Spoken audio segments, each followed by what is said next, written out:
Hello students, come to biological classification lecture number 6. As I told you, this lesson is bit रट्टा hardcore botany, तो थोड़ा हमको basics की तरफ ध्यान देना है. मैं जितने नोट्स लिख के दे रही हूँ उसके साथ साथ जो चार्ट दूंगी, right. So class work teaching is completely NCERT. I'll give you hints of important point और नोट्स जो मैं दूंगी वो थोड़े डिटेल रहेंगे. सो आपके पास लेवल 1 का जो मैंने काम आपको अलॉट किया है, मैं क्लास में पढ़ा रही हूँ, जो मैं लिख के दे रही हूँ, क्लास में डिक्टेट कर रही हूँ, वो सबसे ज्यादा इम्पोर्टेंट है.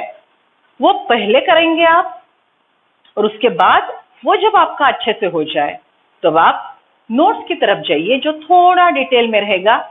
आउट ऑफ सिलेबस अगर क्वेश्चन आता है, सिलेबस रिलेटेड थोड़ा अगर बाहर का इंपॉर्टेंट क्वेश्चन आता है तो नोट्स रेफर करेंगे.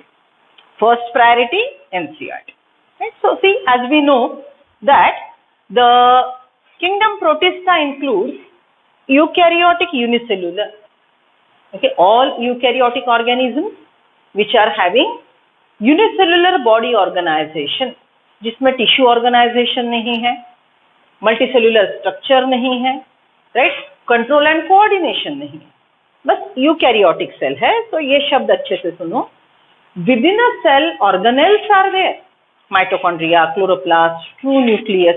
So within a cell, division of labor exists as we discussed in eukaryotes. But because it is unicellular, reproduction का, protection का, right, stored structure बनाने का, ये सब जिम्मेदारी एक ही सेल निभाएगा. So in that way, body organization is simple. Their habitat, they may be marine, they may be freshwater, they may grow in brackish water. They are basically aquatic, and mode of nutrition varies. Means it can be photosynthetic, it can be heterotrophic. बराबर, हेटरोट्रॉप के प्रकार हमने सीखे. Here additional mode of nutrition as we discussed, mixotrophs, right? Okay, so mode of nutrition में autotrophs, photoautotrophs, then mixotrophs, saprophyte, parasite, pathogen.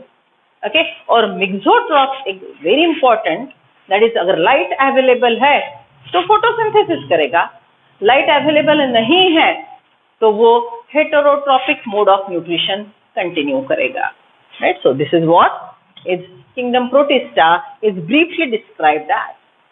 Okay, अब देखो थोड़ा सा हिस्टोरिकल अकाउंट में अगर हम जाएंगे तो प्रोटिस्टा को जब हैकेल ने वर्ड कॉइन किया और यूनिसेल्युलर ऑर्गेनिज्म के लिए अलग से किंगडम बनाया. याद करो previous lecture, 2 kingdom classification, 3 kingdom classification include Animalia, Plantae and protista. Hückel made a separate kingdom for unicellular organism. Right, फिर 4 किंगडम आया, कोपलैंड ने दिया, और 5 किंगडम विट्टाकेर ने आया. तो जब 5 किंगडम क्लासिफिकेशन आया तो वो टाइम ये डेफिनेशन आ गई प्रोटिस्ट के लिए, यूकैरियोटिक यूनिसेल्युलर. ओके, सो अब प्रीवियसली क्लासिफिकेशन, ओल्ड क्लासिफिकेशन में कुछ अलगा को जो बिल्कुल प्लांट जैसे है, ओके, उनके फोटोसिंथेटिक पिगमेंट, उनका metabolic reaction is just like higher plant, but they are unicellular. So ऐसे ऑर्गेनिज्म जो यूनिसेल्युलर है लेकिन उनका बिहेवियर एग्जैक्टली हायर प्लांट जैसा है, तो ओल्ड साइंटिस्ट ओल्ड क्लासिफिकेशन के मेथड के अनुसार उनको किंगडम प्लांटे में रखा था. लेकिन जैसे ही सिस्टम अपग्रेड होता गया तो all unicellular eukaryotes are kept in protist and now they are in protist. Previously they were in Plantae because they are plant like. They might be allotted to kingdom animals because they were animal like, or some were even fungus like. Okay, so याद है ना, protist से 3 line of evolution develop होते हैं, fungus like, plant like, animal like. तो जो previous classification follow करने वाले साइंटिस्ट थे, according to them they were allotted to either plantae or animalia or fungus because their metabolism, their cell wall composition was like that respective kingdom. But when it is modified, being they are unicellular eukaryotes, now they are placed in protista. I repeat, Now, unicellular eukaryotes are placed in protista. Okay, come to classification. Protista are further classified to chrysophytes, dinoflagellates, euglenoids, this is a mixotrop, right? Then slime mold and protozoa. इसमें के chrysophyte और dinoflagellate फोटोऑटोट्रॉप्स है, euglenoid mixotroph है, right? Then slime mould are something very different, fungus like है, उनका mode of nutrition, okay, उसका life cycle थोड़ा अलग है. तो स्लाइम मोल्ड को हमको थोड़ा एनसीईआरटी से ज्यादा डिटेल में देखना है, right? And protozoa which are animal like, okay, they are further classified into amoeboid protozoan, right, जिसमें आप अमीबा बचपन से देखते हो, right? Then flagellated, those protozoa having flagella are flagellated protozoa, those who are having cilia ciliated protozoa. याद करो paramecium, चारों side से छोटे छोटे हेयर लाइक आउटग्रोथ ड्रॉ किए थे, so that is ciliated and sporozoan. Okay, so this is total classification. अब हम एनसीईआरटी पढ़ते पढ़ते इसके नीचे एग्जाम्पल लिखेंगे. तो आपका पहला काम है एग्जाम्पल्स लर्न करना, दूसरा काम है जो मैंने आपको पॉइंट डिक्टेट किए वो लर्न करना, और तीसरा पॉइंट पार्ट है एनसीईआरटी पढ़ के रीड बिटवीन द लाइंस को फोकस करना और हमने दिए वाले नोट्स रेफर करना, right? So come to page number 20, kingdom Protista. Come to page number 20, kingdom protista. See, all single-celled eukaryotes are placed under protista. All unicellular eukaryotes are placed under protista. See this line.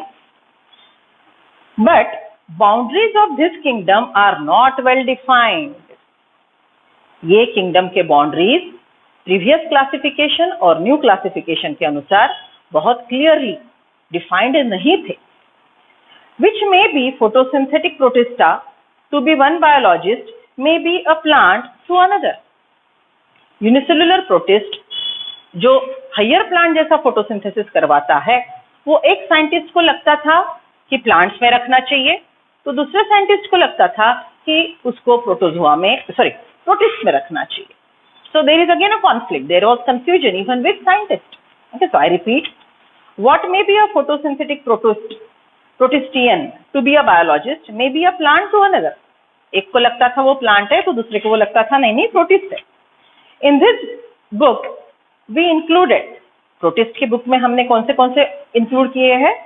See, chrysophyte, dinoflagellates, euglenoid, chrysophyte, dinoflagellates, euglenoid, slime mold and protozoa under protista. Members of protista are primarily aquatic. Underline. ये नाम को भी classification को भी underline करो, right? Primarily aquatic. This kingdom form a link with other dealing with plant, animal and fungi. याद करो, ऐसे बोला था हमने, बीच में का जो प्रोटिस्टा है इससे 3 लाइन ऑफ एवोल्यूशन डेवलप होंगे, plant like, fungus like and animal like. Being eukaryotes, the protistan cell body contain a well defined nucleus and other membrane bound organelle. Some have flagella or cilia. Some have flagellated, ciliated, but majority of protists are having flagella in their one or other stage of life. इनके पास motility है, पानी में वो swimming, water dependent life cycle है, swimming करेंगे. Flagella are for swimming, याद है ना, चैप्टर सेल में सीखा था. Some have flagella or cilia. Protists reproduce asexually and sexually by process of involving cell fusion and zygote formation. ये line underline करो, बहुत ही इंपॉर्टेंट है, इसको डिटेल में सीखेंगे. अब थोड़ा ब्रीफ करती हूँ. अगर सेक्सुअल रिप्रोडक्शन हो रहा है तो मियोसिस और फर्टिलाइजेशन पक्का होगा. Okay, parent will produce gamete, gamete will undergo the process of fertilization, again you get next generation. तो ये कॉम्प्लिकेटेड सेक्सुअल रिप्रोडक्शन का प्रोसेस हमको प्रोटिस्ट से सीखना शुरू करना है, right? So please write down the things which are on the board and will deal with it. Okay, इसको हम एक एक को अब डिटेल में सीखेंगे. Come to chrysophytes. First type of Protista. तो सी प्रोटिस्टा, क्राइसोफाइट्स की ये डिटेल। ठीक है, ये जो है ये आपको बहुत अच्छे से रटने हैं, इस पे मैक्सिमम क्वेश्चन आएंगे।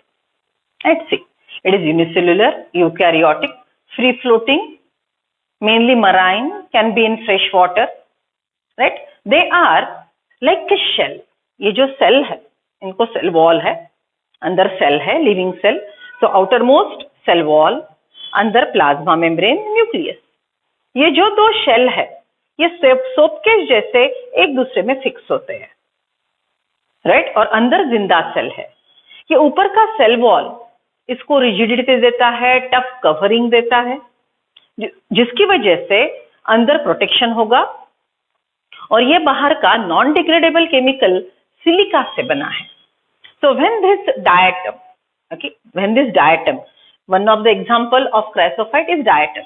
ये जो शेल जैसे दो पार्ट है, इसके अंदर जो सेल है, अंदर का सेल मर गया तो ये शेल फिर समुद्र में नीचे जाके सेग्रीगेट हो जाता है, सॉरी डिपॉजिट हो जाता है।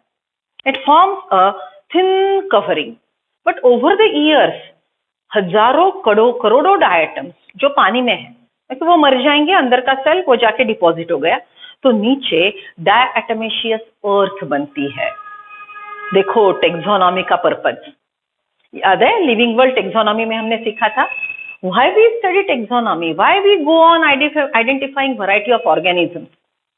हमने समुद्र में जाके डायटम्स को पढ़ा, उनकी सेल वॉल की केमिस्ट्री देखी, समुद्र के गहराइयों में हमको वो थिन लेयर जो डिपोजिशन बढ़ते जा रहा है सालों से, हम उसको बाहर निकाल के ले आए, डायटम्स को हमने पढ़ा and then we find out कि डायटम के शेल में जो केमिकल है वही केमिकल वो नीचे के ग्रिट्टी लेयर में है। ग्रिट्टी इज समथिंग फ्रगाइल, कि गिट्टी मतलब ऐसे फ्रगाइल, क्रिस्टलाइन होता है, फाइन पाउडर होती है। तो ये बाद में साइंटिस्ट को पता चला कि डायटम के shell deposit and they form a diatomaceous earth in the ocean. We take it out and because it was porous, it was gritty, it was economically important क्योंकि हमने उसको क्रश करके पॉलिशिंग पाउडर बोल के use करना शुरू किया। उसको हमने और रीअरेंज करके पोरस बना के फिल्टर्स में अलग अलग सिरप्स जो हम यूज करते हैं उसको फिल्टर करने में हमने उसको यूज करना शुरू किया। Isn't it use of taxonomy? We study the organism, analyze the chemistry, then we find out which important chemical is present in that. And then by considering its structure, what we did? We started using it in a variety of industrial or economically important sectors of the life. Okay? Food, shelter, medicine, agriculture, ये तो है ही। Along with that, ये processing के लिए हमको अलग अलग powders चाहिए, रॉ मटेरियल चाहिए, मटेरियल में अलग अलग केमिकल्स, उनकी क्वालिटी चाहिए। तो ये सब टेक्सोनॉमी की वजह से हम रिसोर्सेस डेवलप कर पा रहे हैं। So that is prime important for taxonomy. Okay, so see, free floating in fresh water as well as marine water, they are mainly photosynthetic. The process of photosynthesis is like higher plants. उनके पास chlorophyll A, chlorophyll B, carotene, xanthophyll ऐसे basic photosynthetic pigments है, right. Chloroplast है क्योंकि ये eukaryote है, CO2 को fix करके right glucose बनाते हैं, बराबर। लाइट रिएक्शन ग्राना में होगा, डार्क रिएक्शन स्ट्रोमा में होगा। Then its cell wall is with silica which is like a soap box. Soap के साथ खोलते हो ना, दो शेल जैसे ये रहेंगे, बराबर। देन इट्स डिपोजिशन, जैसे ही अंदर का सेल मर गया तो ये शेल नीचे डिपॉजिट होगी। Its deposition forms diatomaceous earth. Sorry, diatomaceous earth is used for polishing and filtration of variety of syrups and it is chief producer of ocean. Producer is the organism which prepare food by the process of photosynthesis because light is the only source of energy. अर्थ को everyday नया energy कहाँ से आता है? Sunlight से आता है। वो एनर्जी यूज करके कार्बोहाइड्रेट्स बनाने वाले ओशन में ये चीफ प्रोड्यूसर है। इसको फिश खाएंगे, फिश को बड़ा फिश खाएगा and the food chain continue, right. So come to page number 20 of NCERT, chrysophyte. This group include diatom and golden alga. चलो लिख लो यहाँ पे एग्जाम्पल, सब लोग ये चार्ट पे एग्जाम्पल। आपका बेसिक है प्रोटिस्टा का क्लासिफिकेशन एग्जाम्पल, फिर हम लर्न करेंगे ये, ठीक है, बात को समझो, प्रायोरिटी पे काम करेंगे बहुत अच्छे से। तो यहाँ पे लिख लो golden alga diatoms. This group include diatoms and golden alga desmids. Golden alga are also called desmids. So diatom, golden alga oblique desmid लिखा है आप लोगों ने यहाँ पे। They are found in fresh water as well as marine environment. See all the points you will find here in brief. They are microscopic and float passively in water current. Okay, passively मतलब without spending energy. They just float because photosynthesis करेंगे, air bubbles उसमें trap रहेंगे, so by default it floats. Most of them are photosynthetic. Most को underline करना, मतलब एक हाथ दूसरा exception हो सकता है, लेकिन इन्होंने mention नहीं किया, so झट से गूगल करके ढूंढने की जरूरत नहीं है, पहले यही करेंगे, इतना भी करेंगे तो I'll be more than happy. Very nice. इतना भी आपसे नहीं होता क्योंकि टोटल 5 किंगडम देखने हैं, राइट? तो पहले ये करेंगे। Okay, most of them are photosynthetic. In diatom, the cell wall form two overlapping shell-like. Okay, so ये जो मैंने shell-like आपको बोला, so ये soap box जैसा, मतलब ऊपर ये ऐसा एक कवरिंग है, नीचे ये ऐसा एक कवरिंग है, राइट? और इसके अंदर प्लाज्मा मेम्ब्रेन और सेल वॉल, ऐसे ये सेल्स, बराबर। अंदर का ये मर गया, लिविंग कंटेंट मर गया, तो ये जो शेल है ये डिपॉजिट होके डायटमेशियस अर्थ बनाएगी। Okay, so come to next point. The diatoms, the cell wall form two overlapping shells which fit together in a soap box. The walls are embedded with silica. Cell walls are made up of silica, and thus the walls are indestructible. मतलब वो tough है, इंडिस्ट्रक्ट, आप destruct नहीं कर सकते हो, ऐसा है। अंडरलाइन करो, indestructible, cannot be destroyed easily. Okay, thus diatom have left behind the large amount of cell deposits in their habitat. habitat रहने की जगह, डायटम जहां पे रहता है वहां पे ये डिपॉजिट होंगे और डायटमेशियस अर्थ बनेगी। In their habitat, this accumulation over billion of years referred as diatomaceous earth, being gritty, कड़क लेकिन fragile, right? It is gritty. This soil is used in polishing, filtration of oil and syrups. Diatoms are the chief producers in ocean. See, this total point are briefed here. So आप लोगों को मैंने जो board पे लिख के दिया है वो एट प्रायोरिटी लर्न करना है।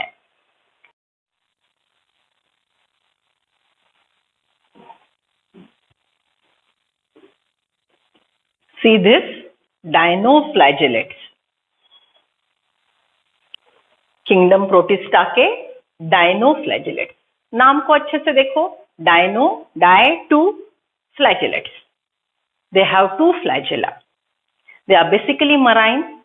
अब प्रोटिस्ट है तो यूनिसेलुलर है, यूकैरियोट्स है, राइट? और एवोल्यूशन में हमको थोड़े थोड़े थोड़े चेंजेस दिखेंगे, जैसे आर्कीबैक्टीरिया से यूबैक्टीरिया, यूबैक्टीरिया से साइनोबैक्टीरिया, साइनोबैक्टीरिया से डायनोफ्लैजेलेट, क्राइसोफाइट्स, ये लाइन ऑफ एवोल्यूशन, ऐसे बदलाव होते गए। Dinoflagellates are better evolved. They are designed for mainly marine habitats.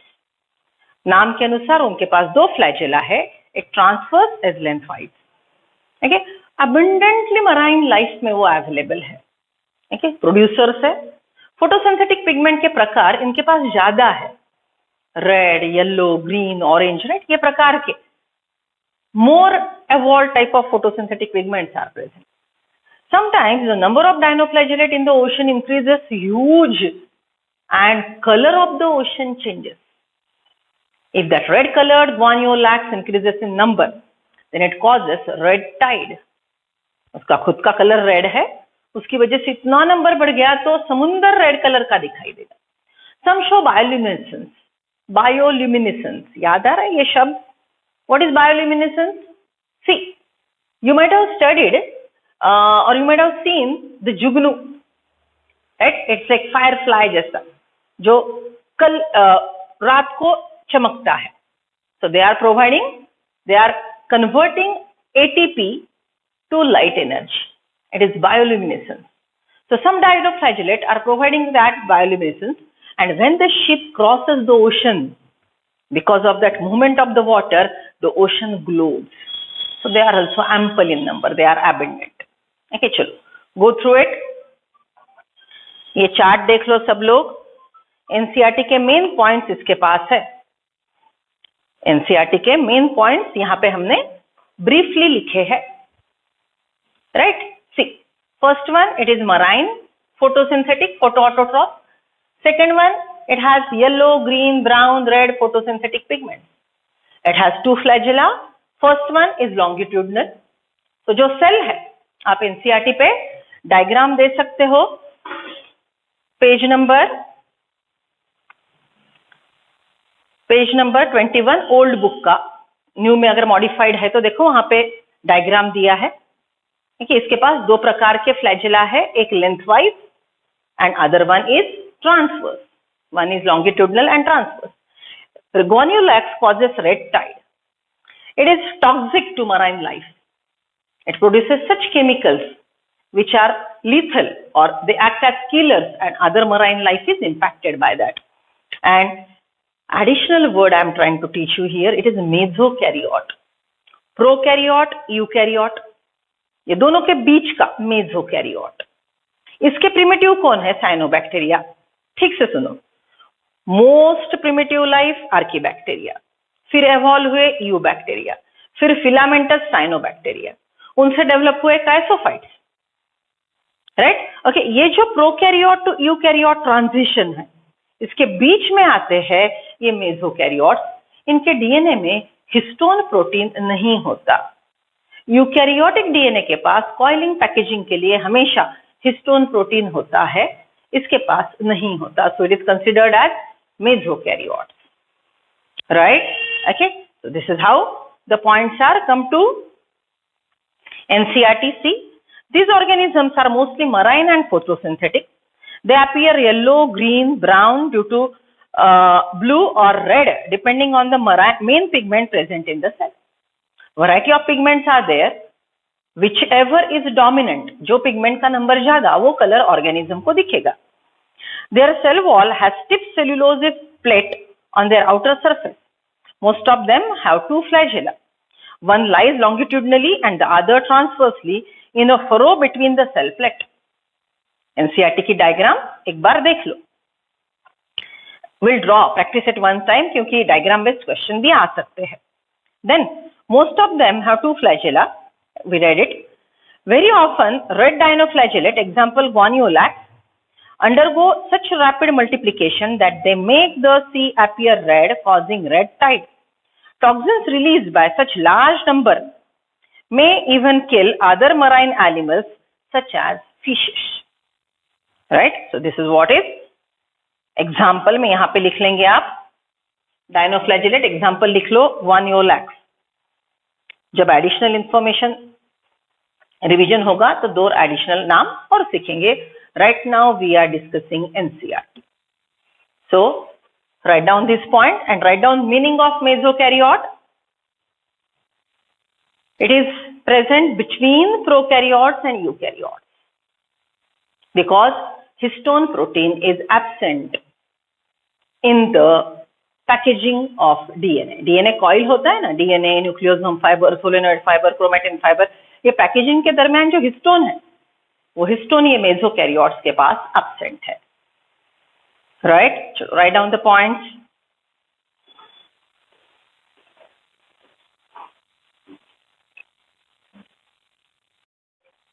Euglenoids, third type of protist. Euglenoid, chrysophyte dinoflagellates हो गए, अब यूग्लेनॉइड. क्राइसोफाइट डायनोफ्लैजेलेट्स दोनों के दोनों फोटोऑटोट्रॉप्स थे. They are abundantly present in marine water. Fresh water में होंगे लेकिन mainly they are found main habitat marine water. Right? So euglenoid third प्रकार आएगा. Euglenoid mixotrophs. characteristic feature. Euglenoid mixotrop. Look at the diagram. NCERT में B diagram जो वहां पे draw किया है, it's like something spindle shaped having two flagella. Flagella are attached below the cell wall in a hook-like structure. They are motile. Okay, they don't have cell wall. They have protein layer pellicle which is flexible. See, unicellular structure को outer side में protection के लिए कुछ ना कुछ होगा. Single cell है तो obviously protective layer, then selectively permeable plasma membrane, then cytoplasm nucleus. तो आउटर प्रोटेक्टिव लेयर होना जरूरी है, लेकिन इसकी पेक्युलरिटी है कि इसके पास सेल वॉल नहीं है. एक pellicle something flexible like structure protein layer का यहाँ पे है. राइट. ओके, सो देखो हम जो क्लासिफिकेशन के बारे में सीख रहे थे, यूनिसेलुलर ऑर्गेनिज्म को मॉर्फोलॉजी के अनुसार हम क्लासिफाई नहीं कर सकते, क्योंकि एक सेल की morphology, right, one single cell has morphology, what variation it has in just a single cell. So on that criteria it become very difficult. Cell में बदलाव आ के, डिफरेंसेस आ के कितने आएंगे? So we classify on the basis of outer most layer, which chemical is present in outer most layer, right, what is the position of flagella. Then we can even classify on the basis of photosynthetic pigment. And one more thing, star point ye likh lo, in this classification stored food is also one of the important point. Stored food, animals में stored food glycogen है, plants में stored food starch है. Chrysophyte dinoflagellate plant जैसे है, they are plant like, so they are having starch as stored food. Right. So euglenoids are mixotroph, तो वो plant जैसे भी है, एनिमल जैसे भी है. अगर सनलाइट है तो वो फोटोऑटोट्रॉप्स है, इनके पास हाइयर प्लांट जैसे फोटोसिंथेटिक पिगमेंट्स है. सनलाइट अगर नहीं है तो यही हेटेरोट्रॉप है. Saprophytic activity, dead decaying organic matter पे ग्रो होना, ये क्षमता वो रखता है. It has that capacity. Right. Okay, so these are the points. See, one important point, first one, mixotrop. Habitat fresh water or stagnant water. Its peculiarity, no cell wall, pellicle which is flexible, protein outermost layer present. Then two flagella, they are just upper side, okay, upper anteriorly positioned. ये पूरे इसके points है. These are having two flagella. Photosynthetic pigments are present. In presence of light, it is photoautotrop. Okay, photosynthetic pigments are like higher plant. Please continue the statement. Photosynthetic pigments are like higher plants. Then it is heterotropic in absence of light. अगर light नहीं है तो वो heterotropic mode of nutrition भी कर सकता है. Shall we read the content of NCERT? See, euglenoids. Majority of them are freshwater organism found in stagnant water. Freshwater में रहेंगे, पर mainly non-flowing जो water है, so freshwater और stagnant. Okay, stagnant मतलब जो flowing नहीं है, lakes है, okay, उसमें रहेगा. Instead of cell wall, they have protein-rich layer called pellicle, which makes their body flexible. They have two flagella, a short and a long one. यहाँ पे लिखो two flagella, short and long. Short and long. Though they are photosynthetic in presence of sunlight, when deprived of sunlight, जब light नहीं है, behave like a heterotrop by predating on some small organisms. Heterotrop में वो saprophyte हो सकते हैं या predators. They catch a prey, sort of, right? Interestingly, the pigment of euglenoid are identical to those of higher plants. Example, यहाँ पे लिख लेंगे euglenoid. Example, euglena. Example, euglena. Okay. फिर से एक ही बात बोलना चाहूंगी. जो मैंने पॉइंट्स यहाँ पे आपको लिख के दिए हैं, वो सबसे पहले आपने रटने हैं. तो ये चैप्टर पे आपका कंट्रोल आएगा, आपको मार्क्स मिलना शुरू होंगे. जब आप ये चैप्टर किसी और किसी और बुक में से सॉल्व करेंगे तो आपको और 2-4 एग्जाम्पल के नाम, 2-4 पॉइंट्स एक्स्ट्रा मिलेंगे, because classification is a huge area. ठीक है, ये बहुत ही ब्रीफ करके आपको बेसिक इंफॉर्मेशन दी है। तो ये ह्यूज एरिया प्रीवियस सिलेबस में बहुत ज्यादा इंपॉर्टेंट था और बहुत ज्यादा पूछा जाता था, लेकिन अब वो श्रिंक हुआ है। And when you go through last year papers of NET, you will come to know that they are sticking to NCERT. देखिए, सो हमारा पहला काम है एनसीईआरटी बहुत अच्छे से करो। जब आप रेफरेंस बुक में एमसीक्यू सॉल्व करेंगे, हमारे जीडीएस का जो क्वेश्चन बैंक है उसमें, तो उसको आपको थोड़ा आउट ऑफ सिलेबस मिलेगा, लेकिन पहला काम ये जो मैंने लिख के दिया है, जो एनसीईआरटी का शॉर्टेस्ट कंडेंस्ड स्वीट पॉइंट है, वो आपने सबसे पहले लर्न करने हैं। हमने प्रोटिस्ट के 3 प्रकार कंप्लीट किए, chrysophyte, dinoflagellates and euglenoids, right. Okay, अब इसके आगे थोड़ा डिफिकल्ट जाता है, फंगस का सेक्सुअल रिप्रोडक्शन। हमको प्रोटिस्टा का भी सेक्सुअल रिप्रोडक्शन देखना है, तो ये अब थोड़ा बात कॉम्प्लिकेट होगा। लेकिन ये कॉम्प्लिकेशन समझने से पहले, लाइन ऑफ एवोल्यूशन की तरफ जाने से पहले, I'll repeatedly tell you only one thing. Please ratta these points which I have given you in a ready-made form. Lecture होते बराबर ये जो मैंने लिख के दिए हैं, ये 5 बार बोलेंगे आप।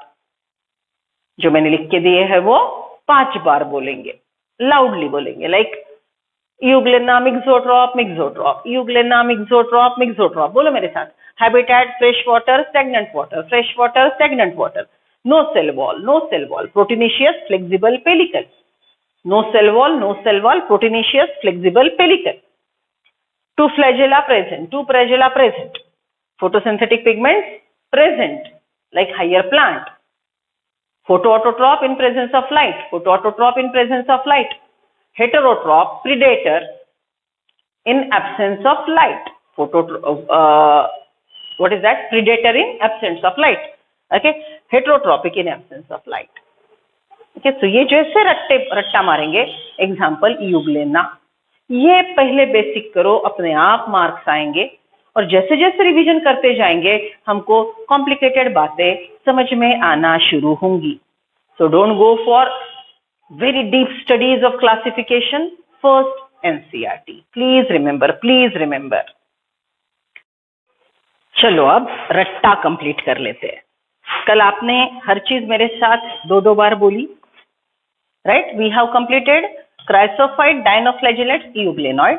यूग्लेनॉइड का कंटेंट यहाँ पे है, यूग्लेनॉइड का कंटेंट यहाँ पे है, right.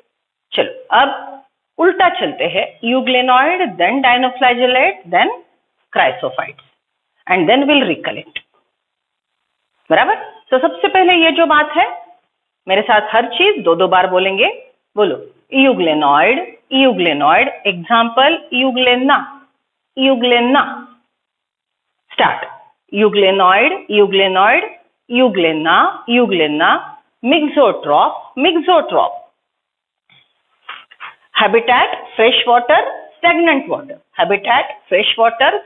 Water, no cell wall, peculiarity है, no cell wall, pellicle proteinaceous outer flexible covering,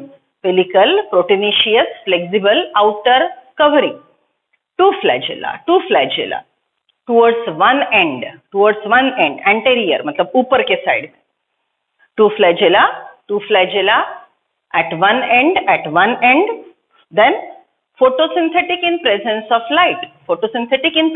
light, having pigments like higher plant, heterotropic, that is predator in absence of light, heterotropic, predator और sometimes saprophytic in absence of light। ये हमको रट्टा मारना है, right. चलो फिर से एक बार, start. Euglena, euglenoid, mixotroph, habitat fresh water stagnant water, no cell wall, pellicle protein rich flexible covering, 2 flagella at one end, photosynthetic in presence of light, pigments like higher plant, photosynthetic pigment like higher plant, heterotropic, predator or saprophytic in absence of light, heterotropic, predator in absence of light. Right okay चलो आंखें बंद करो बेटा, ऐसे ही रट्टा मारना है, आप हंस लो मुझ पे, कुछ भी चलेगा, लेकिन हमने बोला पहले हमको ये लर्न करना है फिर आगे जाना है, और ये बार बार लर्न करने को दिल नहीं करता। ठीक है, I can give you one more study tip. What is that? ये रट्टा मार लो, अभी हम 2-2 बार बोल रहे, फिर एक ही बार बोलने का रिकॉर्डिंग करके रखो, रिकॉर्डिंग वॉइस नोट खुद के लिए। What is that? Euglena, euglenoid, mixotrop, habitat fresh water, stagnant water, no cell wall, pellicle, flexible proteinaceous layer, 2 flagella, one at one location or one point, photosynthetic in presence of light, all higher photosynthetic pigment like higher plant, heterotropic, predator in absence of light. Okay, so ये recording करके रखो, लेकिन 2 बार की recording भी 1 महीने के बाद काम आएगी, क्योंकि 1 महीने के बाद फिर से वॉश आउट हो जाता है, फिर से रिवाइज करना पड़ता है। तो फिर से रिवाइज करते वक्त पहली बार सुनेंगे, दूसरी बार बोलेंगे। Okay, so it is your choice. अगर ब्रीफ में रिवाइज करना है 1-1 बार कर लो। जिनका रट्टा अच्छा है वो 1 बार के लिए खुद की वॉइस नोट बनाओ, जिनका रट्टा पुअर है वो 2 या 3 रिवीजन के साथ वॉइस नोट करो। राइट, स्क्रीन कितना टाइम आंखों के सामने रखोगे?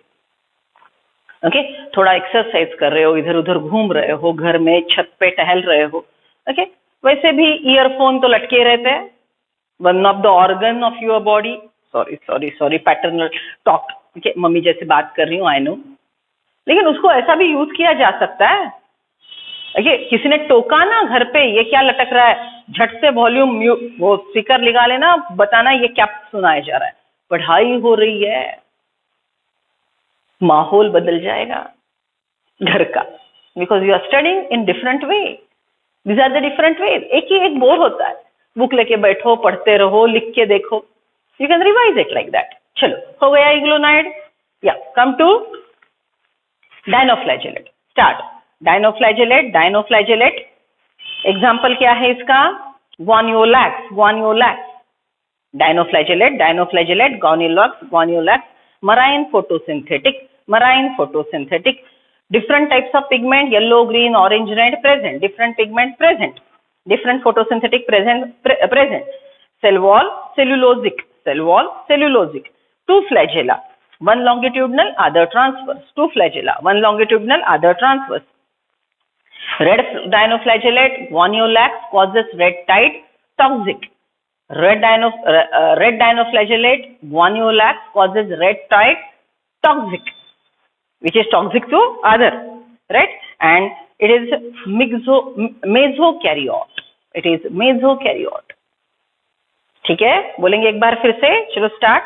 Dinoflagellate, dinoflagellate, marine photosynthetic, marine photosynthetic, different types of pigment present, different types of pigment present, cell wall cellulosic, cell wall cellulosic, 2 flagella, one transverse, other longitudinal, 2 flagella, one transverse, other longitudinal.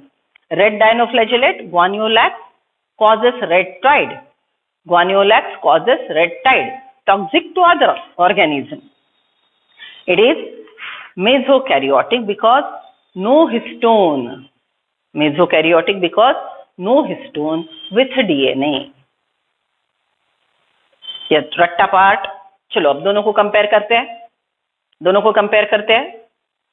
पेक्युलरिटी बोलो दोनों की, euglena की पेक्युलरिटी बोलो और dinoflagellate की। हाँ, euglena की पेक्युलरिटी, yes, मिक्सोट्रॉप, right, photosynthetic भी है, हेटेरोट्रोपिक भी है। हाँ, डायनोफ्लैजेलेट की पेक्युलरिटी मेसोकैरियोटिक, राइट, रेड टाइड, पेक्युलरिटी ध्यान में रखेंगे, बराबर। और केमिकल ध्यान में रखेंगे। यूग्लेना का outer most covering pellicle, protein rich, right, और डायनोफ्लैजेलेट का cellulose which is a type of carbohydrate, right. ये पेक्युलरिटीज है, ये पेक्युलरिटीज ध्यान में रखेंगे। फिर बाकी का रट्टा धीरे धीरे याद होता है। आज हमको 3-4 पॉइंट ही करने। चलो next one, chrysophytes. Okay, see chrysophyte. Example, diatom, desmid, golden alga. Diatom, desmid, golden alga. Diatom, desmid, golden alga. Chrysophyte, diatom, desmid, golden alga. Chrysophyte, diatom, desmid, golden alga. Habitat, fresh water, marine water. Habitat, fresh water, marine water. Free floating, free floating. Then photosynthetic, photosynthetic. Cell wall, soap case like with silica. Cell wall, soap case like non-biodegradable with silica. Cell wall, soap case like non-biodegradable with silica. Right? Then